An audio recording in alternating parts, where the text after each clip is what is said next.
Mientras no se cambie ese enfoque, la comunidad internacional nunca va a tener un compromiso serio con Haití, que es lo que a nosotros nos conviene. Y por el contrario, siempre van a seguir explotando nuestras debilidades para resolver el problema haitiano aquí.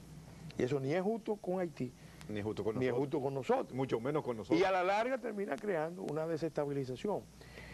Se puede cambiar el enfoque de la comunidad internacional, pero tiene que haber también una reacción nacional civilizada, inteligente, política, y buscar los aliados internacionales. Nosotros tenemos aliados internacionales que nos pueden ayudar en esa solución. Por otro lado, nosotros necesitamos, vamos al plano interno. Te mencioné 2 retos externos, pero son más.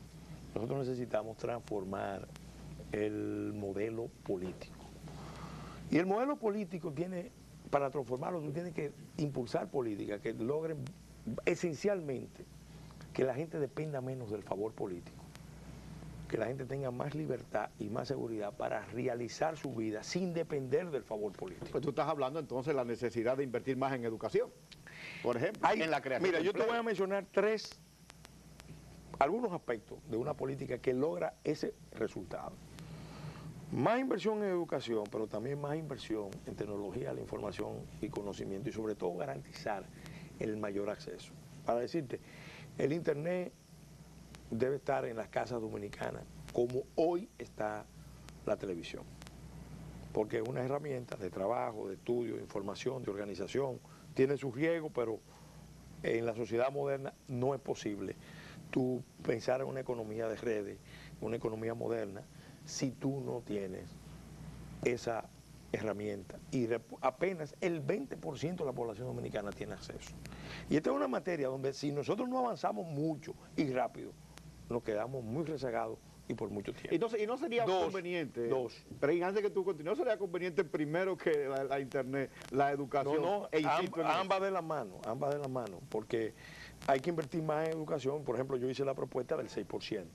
Alguien dijo, bueno, pero eso es exagerado, porque si no se cumple el 4, menos el 6. Mira, tú estás en escenarios globales, donde tú estás compitiendo con países. Nosotros tenemos un rezago. Si tú no das un salto adelante y recuperas el tiempo perdido y repara los daños causados por la incuria de las políticas públicas, no es verdad que te puede posicionar mejor. Hace unos años, Honduras, Bolivia y Nicaragua tenían una menor inversión que República Dominicana. Hoy ya República Dominicana se quedó rezagada. Por eso cuando yo hablé del 6%, gradualmente al 2014, sabía por qué lo estaba diciendo, y esto es una opinión que la comparten especialistas en la materia. Pero no solamente eso, pero el que ve el plan decenal, el financiamiento del plan decenal está claro, es gradual. Ahora, no hacemos nada invirtiendo más en educación si al mismo tiempo no modificamos la política de empleo, salario y inversión en el país. Especialmente si no creamos condiciones para que haya más inversión privada y un gasto público de mayor calidad.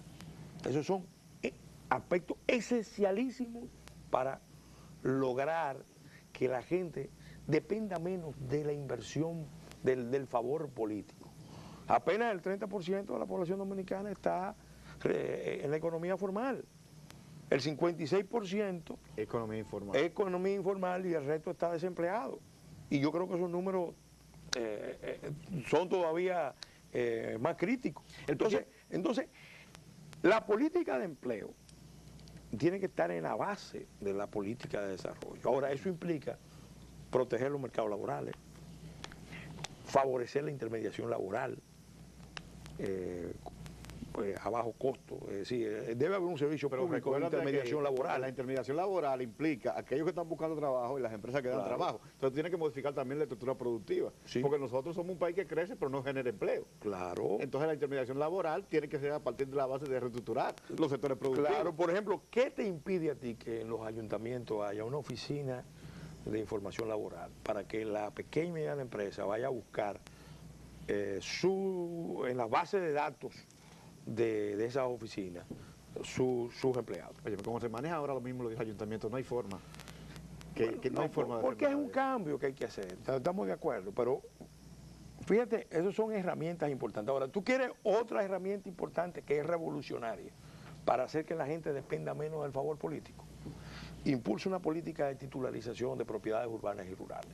Eso sí. Óyeme, yo lo impulsé y lo peleé en la Constitución, desde que se planteó el tema.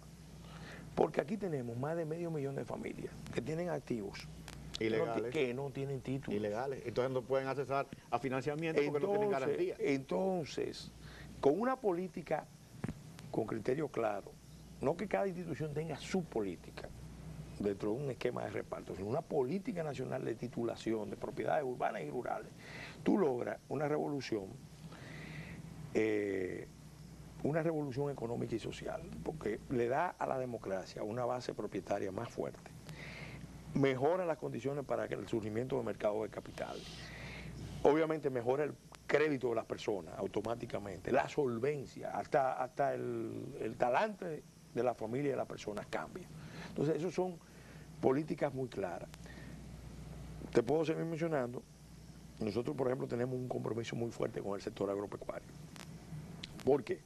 En la idea de proyecto nacional es impensable un proyecto nacional fuerte, integrador, si no levantamos el sector agropecuario de la situación en que se encuentra. Tú no puedes pensar en seguridad alimentaria. Hoy tenemos seguridad alimentaria. El país produce una buena parte de sus alimentos. Pero es una meta que hay que consolidarla y ampliarla, porque además podemos ser una potencia exportadora. Definitivamente.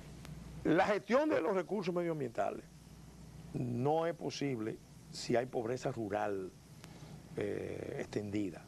Y ahora mismo la mayor pobreza se concentra en las zonas rurales y en las zonas de montaña. E incluso la misma unidad nacional está en peligro si tú dejas que se abandonen los campos, se produzcan grandes conglomerados de hacinamientos humanos, no de asentamientos humanos, no, de hacinamientos humanos en las ciudades. Y entonces las comunidades rurales se te van llenando de la población que viene del país más pobre del hemisferio. El país tiene que invertir más en agricultura y hay medidas sencillas para cambiar las condiciones de vida de la zona rural. Es una política de desarrollo rural, empezando por, yo tengo los estudios del Banco Mundial sobre esta materia, con una inversión mínima del país en renovables, en zonas rurales, tú cambias las condiciones de vida. El programa de caminos vecinales, el programa de comercialización, empezando por lo más elemental, el factoraje. ¿Cómo es posible que el Banco de Reserva no apoya a los productores en operaciones que son bastante seguras cuando le venden a supermercados, cuando le venden a cadenas hoteleras, en una política eminentemente comercial? Pero ahí se nos está acabando el tiempo. Yo no quiero que tú te vayas. Reservar la compra pública a la pequeña y mediana empresa y a los productores nacionales. Pero yo no quiero que tú te vayas, se nos está acabando el tiempo sin que toquemos un par de temas, aunque sea de manera rápida.